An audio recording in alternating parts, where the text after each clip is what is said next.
Baie mense praat van 'n gemaksone, 'n comfort zone. Wat is dit?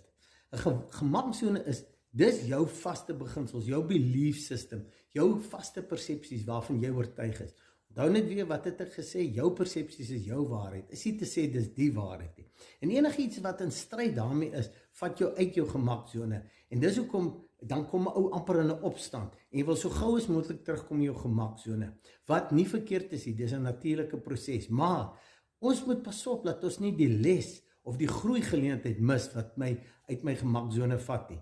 Want jy kan net groei buite jou gemaksone. En dis hoekom enigiets wat ongemaklik is nie altyd negatief, hier is 'n groeigeleentheid.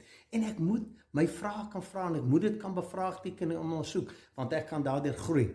Onthou net gou, jy gaan nêrens in die lewe kom waar alles perfek is nie. Dis nie hoe die lewe werk nie. Daar's lig, donker, op, af.